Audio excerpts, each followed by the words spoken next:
Muy bien, pues muchas gracias a la profesora Delaje por esta charla tan metodológica y que además, bueno, quiero agradecer personalmente y públicamente pues que haya puesto en valor, porque lo ha hecho y muy bien, el trabajo riguroso que hay detrás de todas esas conclusiones históricas en las que quizá ponemos más el acento los historiadores, pero que solo son posibles a partir de un estudio de laboratorio tedioso y que a veces luce poco, como el que ella hace con la cerámica, ¿no? Han visto también cómo en los bañales, bueno, pues como ella ha subrayado muy bien al final, hemos pasado, pues bueno, de una tendencia investigadora heredada, quizá muy tipologicista, esos estudios que ella está haciendo y publicando y que están en el alma de su tesis doctoral, en los que se trata de dar voz a todos esos vecinos, a esos tarracenses sin voz que se nos manifiestan,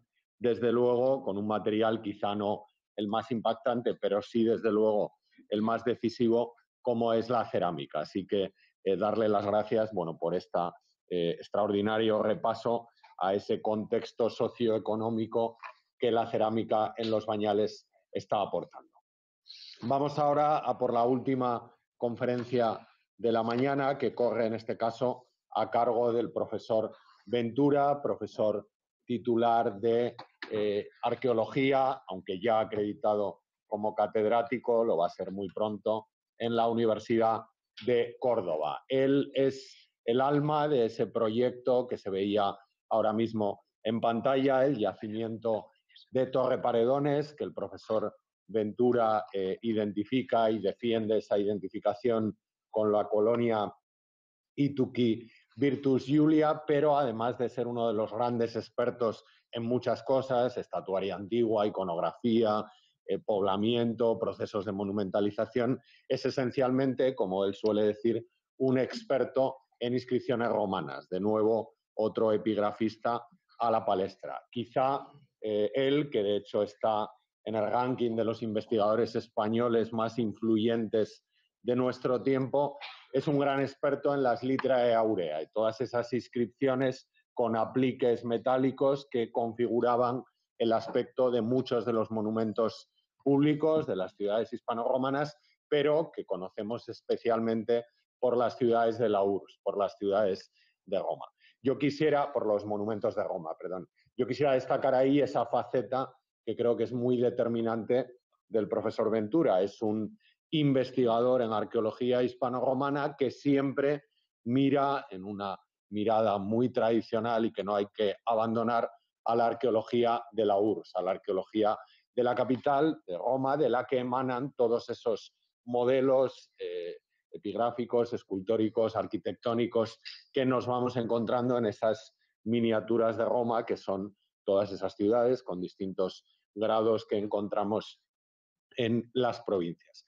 Además de todo eso, el profesor Ventura, como decía en mi charla, es un 5 billets de adopción. Siempre encuentra una excusa para venir a visitarnos de manera casi tradicional en las campañas de cada verano y además, doy fe de ello, se vacía en el cara a cara y en el contacto con los estudiantes que tienen la oportunidad de, con una cerveza en la mano, de partir con él sobre cuestiones que mejoran, desde luego, su formación. La profesora Delaje ha subrayado ese carácter convivial que tienen los bañales y, desde luego, el profesor Ventura, aunque venga de lejos y hoy sea aquí el representante de la Bética, aquí entre tarraconenses, pues queda claro que es un ejemplo muy nítido de esa capacidad de formación, un poco peripatética, ¿no?, a partir del diálogo y de la convivencia que es marca característica del proyecto de los bañales. Agradecerle que una vez más haya cumplido con su cita anual,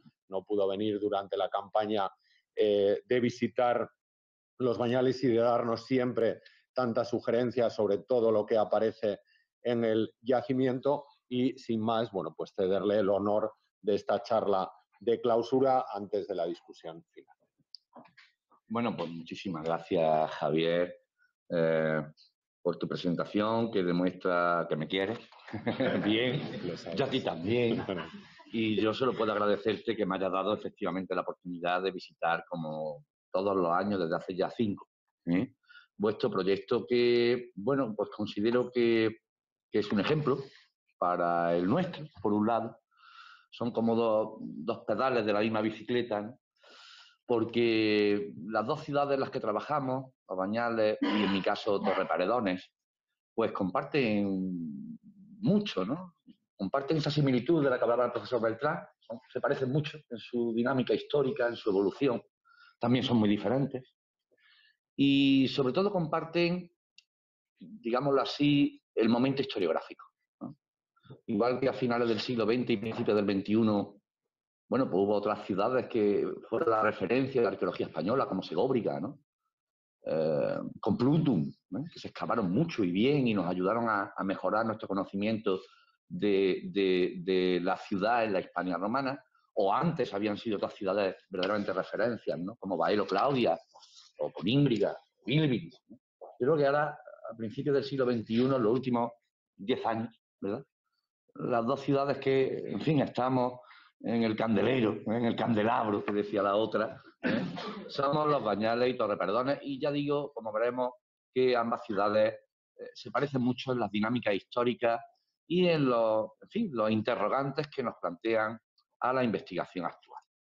Bueno, ahí ven como en la Bética las ciudades están muy cercanas unas de otras, apenas 10 kilómetros, 15 kilómetros, y son ciudades privilegiadas. Lo que ven ahí, el castillo al fondo, es el castillo de Espejo, que es la colonia Claritas Iulia Ucu.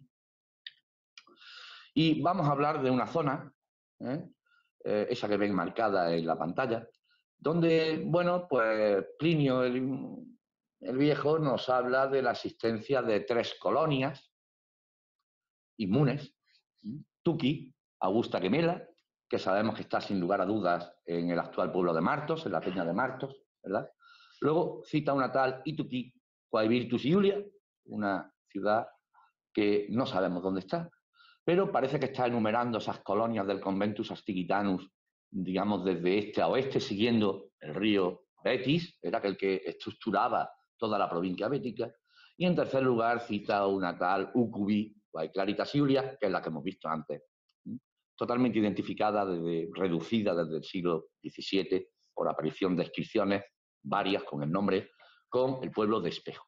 Y nuestro yacimiento, Torreparedones, provincia de Baena, se encuentra en medio de estas dos colonias y, por lo tanto, parece un candidato adecuado para su identificación con esta Ituqui Virtus Iulia.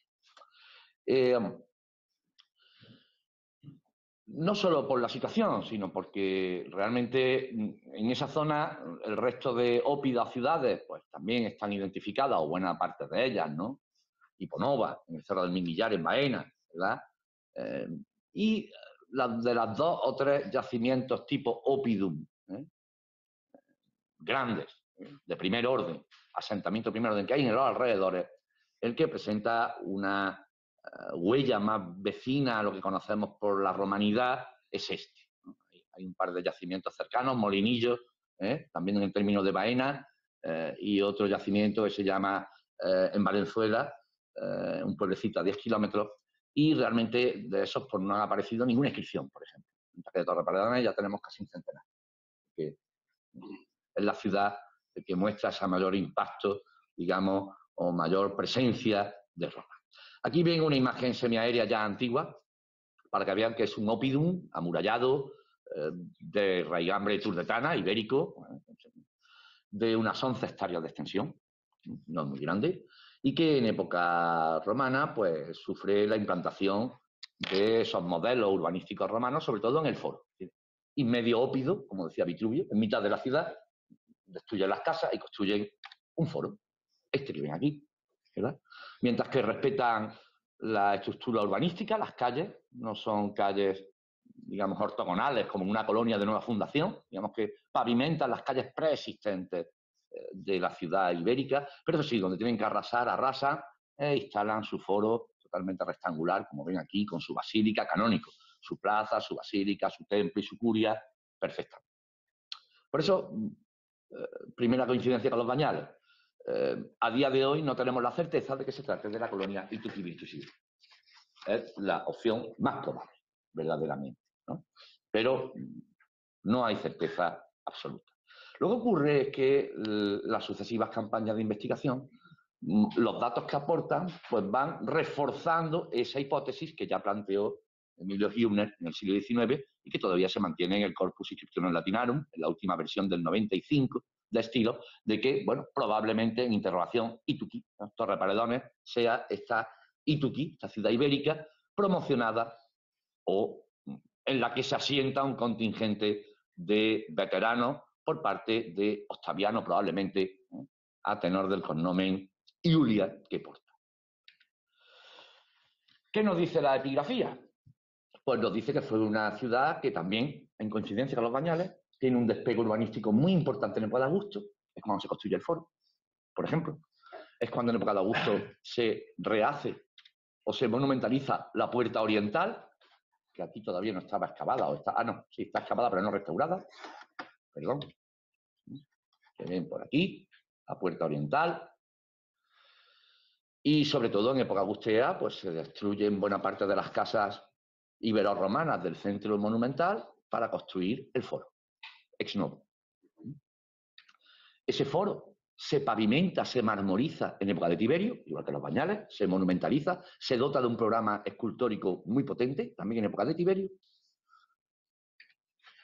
Y el conjunto epigráfico, como el que ven aquí, pues nos demuestra que la ciudad está floreciente, entra en estos patrones de similitud con otras ciudades de la Bética, pero justo hasta el siglo II.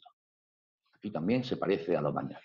Tenemos la importantísima inscripción pavimental del propio foro, con muy pocos ejemplos, como en Segóbriga, in situ, o en Cartagena, es decir, donde conocemos el magistrado local que pavimenta de su bolsillo, en mármol, la plaza forense, Marco Junio Marcelo, de la tribu Galeria, y que además fue duóviro. Es decir, sabemos que tenemos magistrados municipales en época augustea, sí, tenemos a ediles y duóviri, por lo tanto es una ciudad privilegiada, eso sí se diferencia de Tárraca, es decir, o es un municipio de derecho latino, pero augusteo, o es una colonia.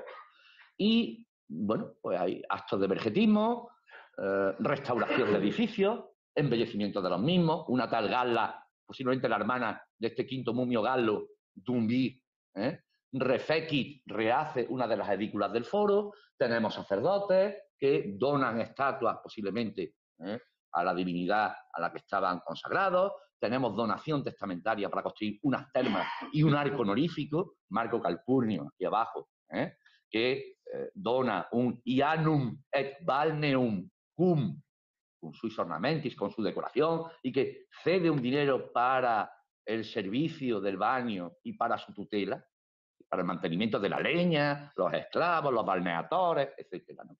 Tenemos donación de estatuas metálicas, como este pequeño pedestalito, tenemos estatuas honoríficas en el foro, como la de Quinto Mumio Galo, quizá un fragmentito de fastos, esto que tenemos aquí. En fin, tenemos una vida que asemeja a esta ciudad, es de las más privilegiadas, desde luego, y estos datos, por un lado, redundan en la identificación con una colonia romana, a diferencia de esos otros ópidas, ciudades peregrinas que solamente alcanzan el rango municipal en época Flavia, por un lado. Y por otro lado, vemos que a partir de finales del siglo II no tenemos ninguna inscripción. La más moderna o reciente por la paleografía es esta, que ven aquí. Bien, hemos excavado un 8 o 10% de la ciudad. Hemos excavado, como ven ahí, el foro y la red urbanística de alrededor del foro. Hemos excavado 3 edificios termales, son interesantes, un balneum tardo republicano y 2 termas, que hemos identificado como el balneum calpurnianum y unas segundas termas, las termas de la salud, la puerta oriental, y últimamente lo que hemos excavado es una zona doméstico residencial, como hemos llamado casa del panadero, porque hay un gran horno de pan, y parece que, bueno, el dueño de una casa totalmente romana, cuadrada, de atrio, perfecta, pero incorpora esta actividad. Y muy interesante, hemos excavado también, o se excavó por completo, primero empezaron el profesor Califf a finales de los 80 a excavar en esta ciudad de la Universidad de Oxford, pero luego ha seguido el proyecto municipal y José Antonio Morena, el arqueólogo municipal de Baena y ya doctor Morena, hizo su tesis sobre el santuario que lo excavó lo completo en el 2005-2006. quiero decirles que empezamos a ver estos síntomas de crisis, de abandono, de transformación, en definitiva, precoz de la ciudad en los distintos puntos en los que hemos ido excavando a lo largo del tiempo. El primer lugar donde ya se notaba esto era en el santuario suburbano o periurbano. Está inmediatamente extramuros, pero adosado a la muralla, como ven aquí. Es un santuario de raigambre ibérica, siempre se habla del santuario ibérico de Torreperdones.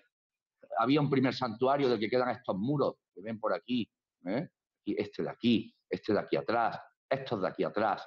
Había un primer santuario, siglo II, primero antes de Cristo, pero el que se conserva ahora, la segunda fase, fase B del santuario, se fecha en época de Claudio. Es un santuario plenamente de época romana, aunque, como vemos, no se parece a un templo romano de ninguna de las maneras, ¿no? Sino que tiene esa raigambre tradicional de santuario, de raigambre púnica, ¿no? Ibérica, ¿no? Estas son las monedas de Claudio que aparecieron en la cimentación de los muros de este segundo santuario, perfectamente estudiado, con una rampa, un vestíbulo, un patio y un Santa Santorum, la quela, donde no hay estatua, había un betilo estiliforme, es decir, es un culto prerromano, y del que lo más característico son la infinidad, casi ya 300 votos que han aparecido, tanto en la favisa que se hace del santuario A, cuando se reforma en el santuario B en época de Claudio, como los que aparecieron en los contextos de destrucción, de abandono del santuario B, es decir, el más reciente. Un santuario dedicado a la fertilidad, con una presencia femenina muy importante.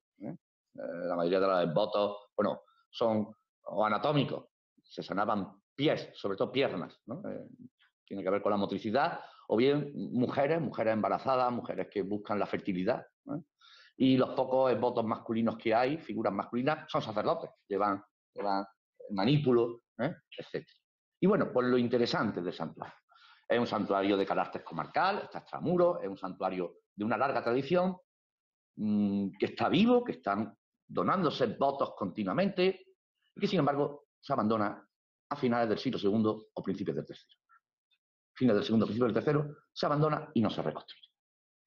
Eso ya lo vio el profesor Cunliffe, estatua de abandono, como ven aquí, donde el material más moderno es una moneda de cómodo, no hay ninguna sigilata, y lucernas de disco con el disco liso, o incluso lucernas de estas del Valle de Guadalquivir, taller de Andújar, imitación de Veneira, que llamamos, que perduran siglo I y II sobre todo. En el siglo III ya desaparece. A mí me sorprende porque se les quema el santuario, se nos quema la ermita del pueblo, pues hay que restaurarla. Que no tenemos dinero, pues está el emperador. Ahí tiene Augusto, que en sus propias memorias, la Red Gestae, dice que ha dejado dinero innumerable, incontable dinero. Se ha gastado fortunas que no pueden enumerarse en ayudar a las ciudades que han sufrido terremotos o incendios. Y bueno, se ha quemado. Bueno, os pida la ventia. Vexata e pecunia pública. No tenemos dinero. Bueno, pero ahí está el emperador. O se tarda más, se hace poco a poco, como las catedrales. Pero que lo más identificativo de una comunidad, que es su santuario, su divinidad propia y autónoma, políada, podríamos decir, se queme y no hagan nada, es que algo pasa.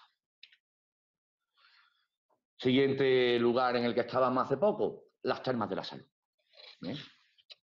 Esto lo he traído pues, para los estudiantes, que vean cosas bonitas, no tanto para los especialistas. Bueno, las termas de la salud, podemos entrever estos fenómenos. Miren ustedes, la arqueología en el fondo sigue siendo lo mismo desde Winkelmann. Si apuramos, ¿no? La arqueología son tres cosas, ¿no? Se basa en tres cosas: tipología, topografía y estratigrafía. Tipología, ¿qué? La cultura material. Pero ¿qué? Depende de dónde aparece y cuándo. ¿Dónde? Topografía. ¿Y cuándo? Estratigrafía. Nos da, aunque pueda haber otro indicio, la estratigrafía tiene indicios cronológicos, la numismática, pero ¿qué, dónde y cuándo? O si preferís, ¿cuándo aparece qué y dónde? O dónde aparece cuándo qué cosa, que son variables. Pero muchas veces para poder extraer información histórica, pues necesitamos la suerte o necesitamos, digámoslo así, excavar edificios en extensión. Damos ventanas grandes para ver fenómenos grandes. A lo mejor excavamos un sondeíto y pensamos que es un fenómeno y bueno, lo que se ha abandonado es una habitación porque la hemos convertido en trastero. El niño se ha hecho grande, se va a la universidad, lo que antes era una habitación en uso que se limpiaba todos los días, la convertimos en trastero. Hay que ver edificios, digamos, en su conjunto. Entonces, las termas orientales, por llamarlas así, por su situación de la ciudad, la hemos podido excavar en extensión. Y ahí vemos pues, lo que pasa mucho mejor, ¿no? Como ven, bueno, pues el estado de conservación es óptimo, se parece también a los bañales. Tenemos el caldarium entero, hasta la cornisa de arranque de la bóveda y buena parte de la bóveda, que era de ladrillo, derrumbada al interior. De ladrillos de orejetas simples, ¿vale?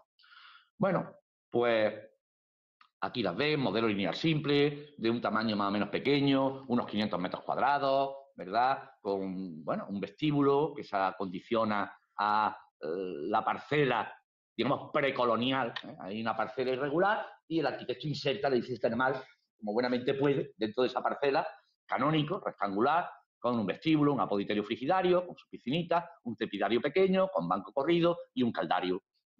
Muy, en fin, con alveus al sur, Escola Labri, etcétera, etcétera. Dejando esas, digamos, esas porciones periféricas de la parcela para las zonas de servicio y otras estancias. Bueno, vamos a ir viendo un poquito. Aquí vemos el recorrido, el frigidario, la sala más grande, pavimentada con mosaico. Bien. El tepidario, muy interesante, con supraefurnium, para mantenerlo ligeramente caliente, además de tener tolvas de comunicación con el caldario. Es decir, que recibía el calor, digamos, en segunda etapa del propio caldario, pero le colocan un praefurnium justo donde estaba la puerta de acceso al caldario para evitar pérdidas de calor. Es un edificio verdaderamente, aunque sea pequeñito, pero maravilloso para comprender cómo funcionaba esto. La propia puerta del caldario tenía una puerta de madera.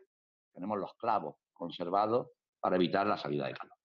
Y bueno, lujoso, se construye en época de Tiberio y con un opus stile, un pavimento de baldositas de piedra local hexagonales con triangulitos de mármol. Esta combinación de piedra local y mármoles locales regionales, Estremoz, Portugal, pero viene mucho a la Bética, a la capital de la Bética, y la caliza violácea típica de Córdoba, formando estos motivos de estrellas, ¿verdad?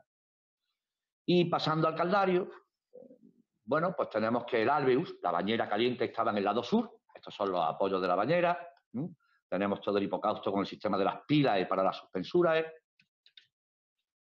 Bueno, tenemos el gran orificio para meter la testudo alvei, es decir, esa especie de caparazón de hierro que permitía que el agua se estuviera calentando continuamente, así como los restos del agujero de la tubería para lo que sería el calentador de agua, la caldera. Y vemos muy bien cómo se ha conservado parte del revestimiento marmóreo de ese baño. Esta tenía que ponerla, si no la pongo Javier me regaña, para que se vea cómo funcionaba con su reposacabezas, en fin, una bañerita para 10 personas en agua calentita estupenda. Y bueno, interesante pues que para aislar de humedad y transmitir más el calor, todo el suelo del hipocausto, todo el suelo tenía o estaba recubierto de una lámina de plomo, que era muy valioso en la antigüedad. Plomo y encima el mortero, encima el sextil, para evitar que la humedad apagara el fuego de debajo y para evitar también, o para irradiar mejor, el propio calor de debajo. Bueno, ahí ven también la Escola Labri, donde estaba en fin, la pileta de agua fría para no deshidratarse con la pileta. Es de los pocos labras o piletas de mármol que aparecen en su sitio. Bueno, y interesante en la pared norte, donde hay una reforma que hemos documentado, de manera que retallan las cornisas de las capsas, de las taquillas, ¿verdad? Meten aquí unos pilares de ladrillo distintos que no siguen la regularidad que tenían los demás para meter una concameraria, es decir, una doble pared radiante. Se ve que pasaban frío, los que estaban allí más lejos querían más calor todavía. Bueno, lo importante de eso es que hemos podido excavar ahí y por lo tanto hemos obtenido muestras de carbón de la fase de la reforma y de la fase de abandono. Esto es importante, ¿no? Además que no han podido estar en una esquina, ese sondeo está en una esquina, la verdad que no han podido alterar lo que hay ahí. Aquí tenemos una reconstrucción y bueno, este edificio que, insisto, se parece mucho al de los Bañales, ¿verdad?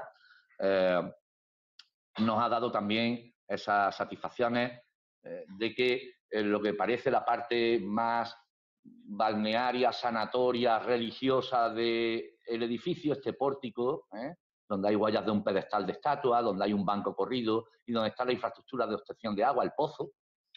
Ahí apareció esta pieza, loco, maravillosa, que, como ven ahí, pues nos indica de que estas termas no solamente eran lúdicas, sino que también tenían un marcado carácter sanatorio o medicinal, ¿no? Dice el nominativo fons dominae salutis salutaris. Esta es la fuente de la señora salud que cura, salutaris, que salva, ¿no? Ojo, porque alguien podrá decir, ¿y por qué no es esta la fuente sanadora de la señora salud? Pues porque normalmente el adjetivo tiene que ir cerca del sustantivo. Y aquí está detrás justo de la divinidad. Por eso yo creo que más bien habría que pensar en una interpretatio o un sincretismo. Aquí está el experto, el profesor Beltrán, espero que no me regañe. De manera que frente a una fórmula original indígena, la del santuario periurbano, domina, el epíteto domina jamás aparece con salus, pero sí aparece con caelestis, que es la divinidad del santuario indígena. Luego, a una domina caelestis salutaris, una divinidad celeste, Tanit, que te cura, los romanos la interpretan como, esta es nuestra salud, esta es nuestra diosa salud. Y por ahí pueden ir los tiros. Y efectivamente, el agua subterránea Torre Paredones tiene propiedades mineromedicinales. Lo han analizado, es buena para el reuma, etcétera, etcétera, ¿no? La artritis. Bueno, pues nada, nos metimos en el pozo, lo vaciamos, 20 metros de hondo, Empezamos así, pero al final tuvieron que cantar los espeleólogos con las cuerdas.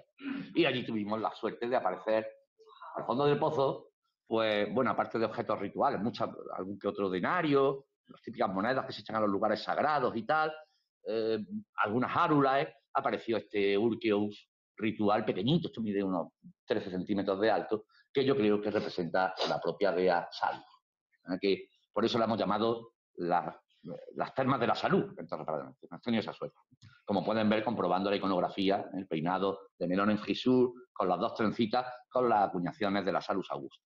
Y bueno, lo que viene a ratificar eso, ¿no? Que ya conocíamos en la ciudad un sacerdocio específicamente dedicado a la salud. Pues estar en una ciudad consagrada a la sanación a nivel comarcal, etc. Bueno, todo esto era un poco lo bonito, y volvemos al meollo de las civitates intermortuae, ¿no?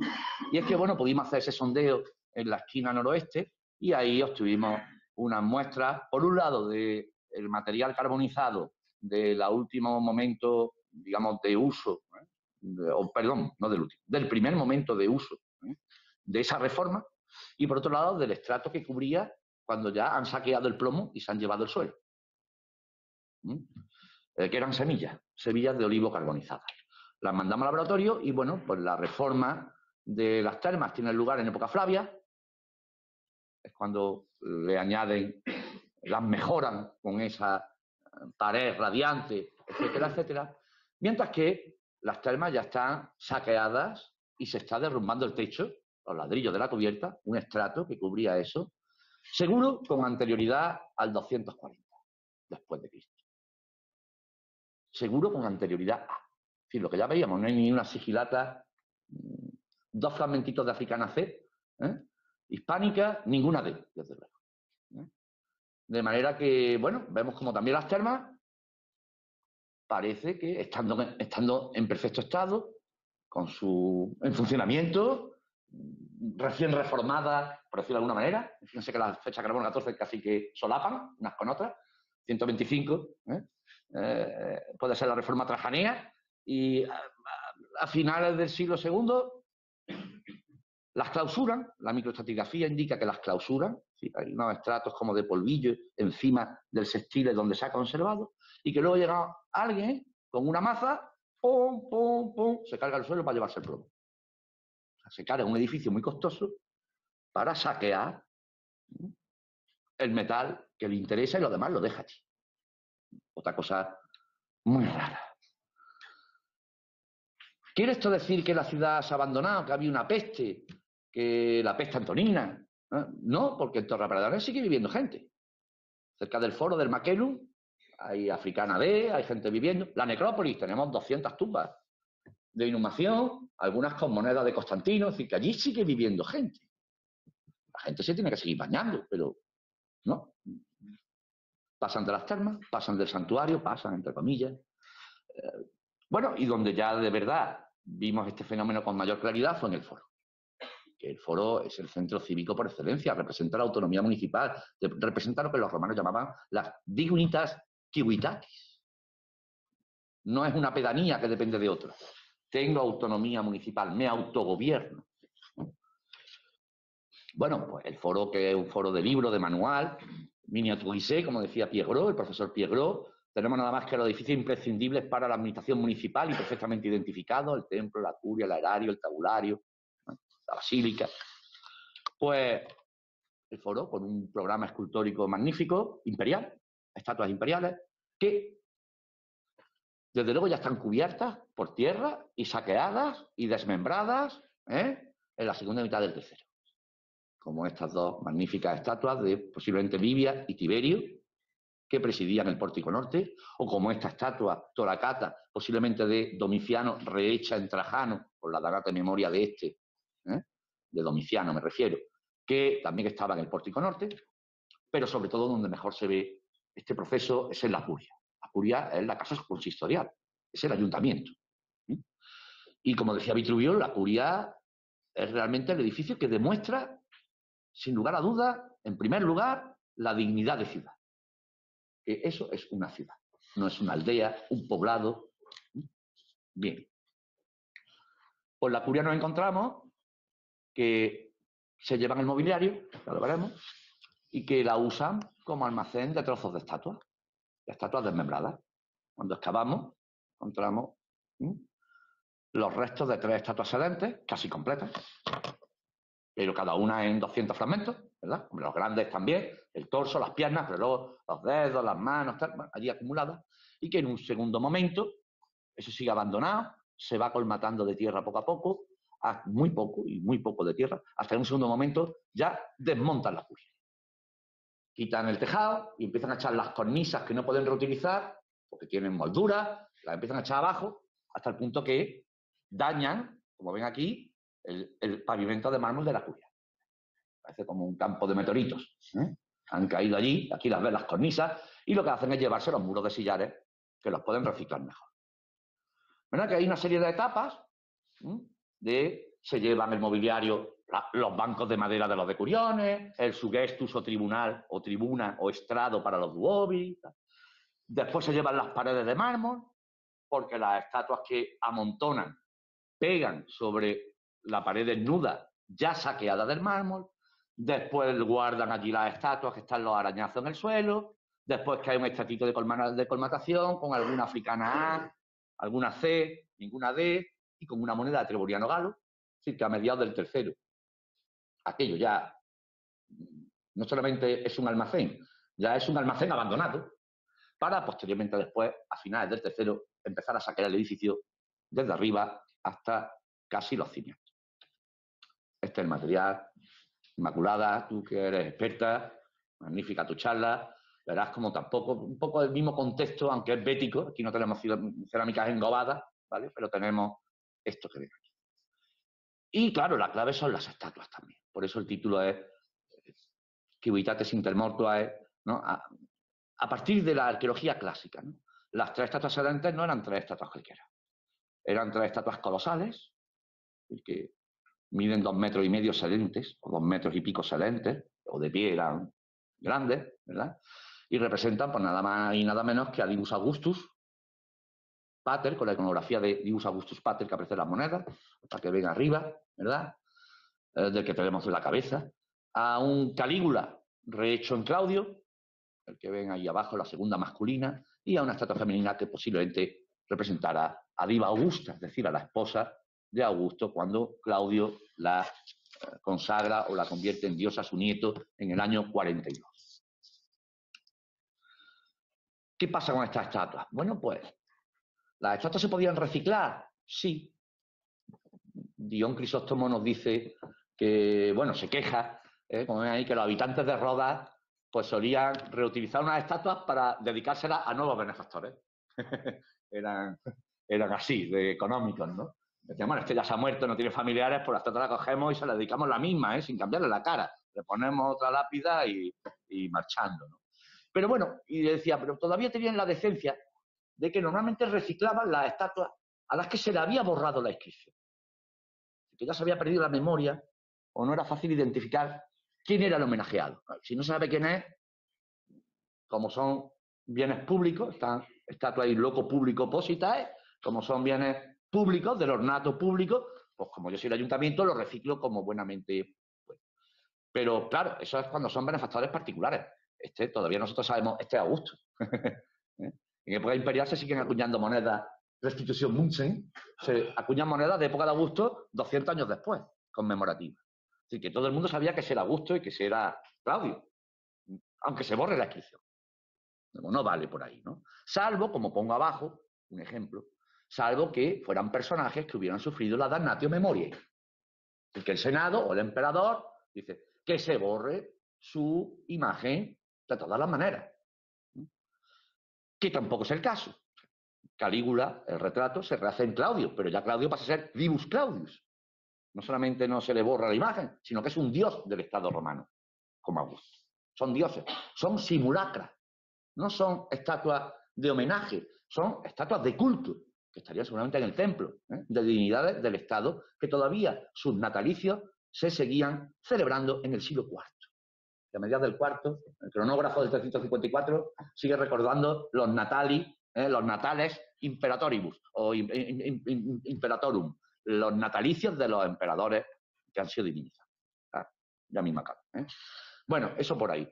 Como pueden ver, cuando alguien quiere borrar la memoria, abajo, no se ve, pero bueno, dice un decreto del Código Teodosiano, que todas las estatuas de todas las materias, sea de mármol, sea de bronce, sea coloreada, es decir, bordada en una túnica, de cualquier otra materia en la que se pueda representar a alguien, que se le borre.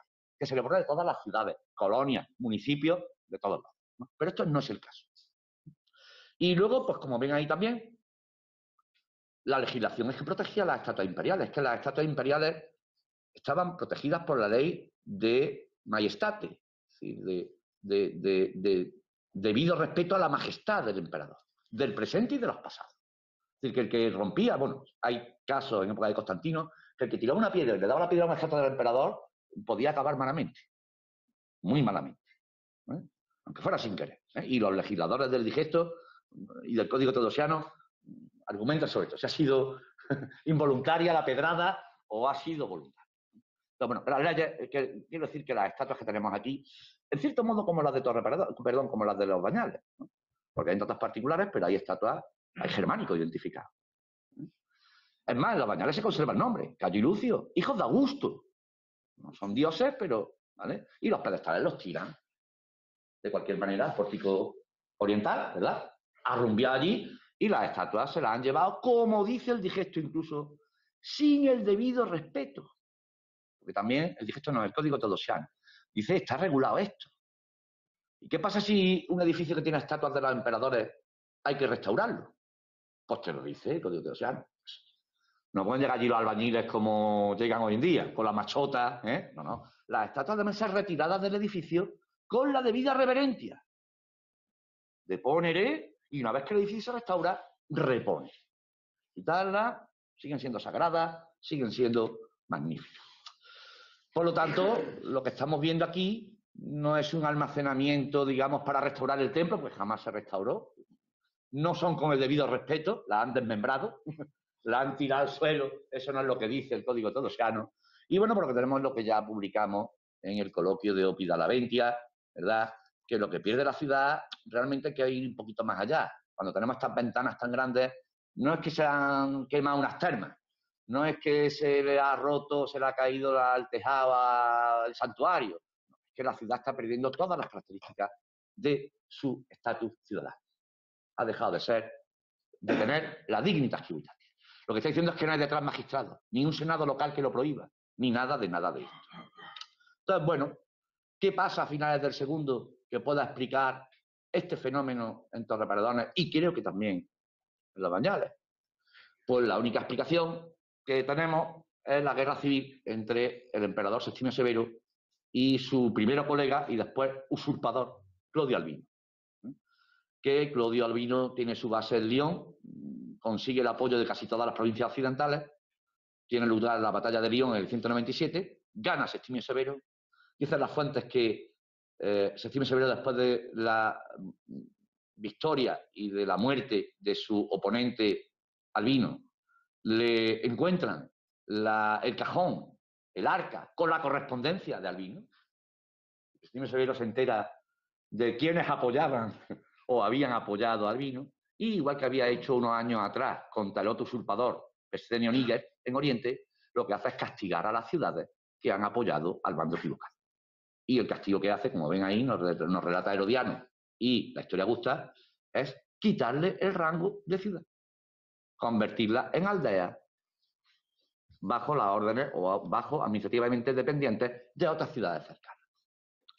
Y por eso no deja de ser curioso que mientras encontramos ese abandono de las manifestaciones visibles, arquitectónicas y materiales de la Dignitas Civitatis en Ituqui, en el pueblo de al lado, en los dos, en Espejo, hay pedestales de estatuas dedicados a Septimio Severo, así que la ciudad le hace la pelota al nuevo emperador, aclama a la nueva dinastía, pero sobre todo en Martos, en Tuqui, que está a 30 kilómetros, es increíble, porque tenemos como 5 pedestales dedicados a la familia de Septimio Severo. Así que le hacen todo un programa estatuario, ¿vale?, a la nueva dinastía. Y yo creo que la explicación, a partir del decreto de Constantino sobre los de Orcistus, es la única explicación posible, es que posiblemente Ituqui, Virtus Iula, apoyara firmemente a Albino.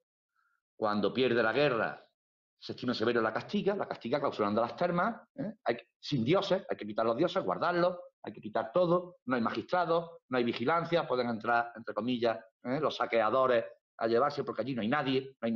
Viven los, entre comillas, ya nuevos paganos, pasa a ser un pagus o un vicus, ¿verdad?, con tributo atribuido a otra ciudad, y realmente su territorio posiblemente pasara su riqueza a la ciudad de al lado, al vecino, que había apoyado al bando bueno, a Tuqui. Y con ese dinero pues, pueden construir este gran programa escultórico a la nueva dinastía. Y por eso también creo que es una razón por la cual, tanto en Tárraca como en Torre Paredones, después de 30 inscripciones, 40, 100 inscripciones, ninguna tiene el nombre de la ciudad. Esto es curioso. Cuando en otras ciudades aparecen 5 inscripciones, de las cuales 1 o 2 conservan el nombre. Yo creo que fue una damnatio memoriae de la propia ciudad. Y que las inscripciones donde estaba el nombre de la ciudad fueron sistemáticamente machacadas. Y por eso se olvidó, hasta, digamos, el recuerdo del nombre se perdió pues, en el olvido de los siglos sucesivos. Y por eso seguimos sin saber con certeza qué ciudades son Los Bañales y Torre Paredones. Y nada más, muchas gracias por su atención.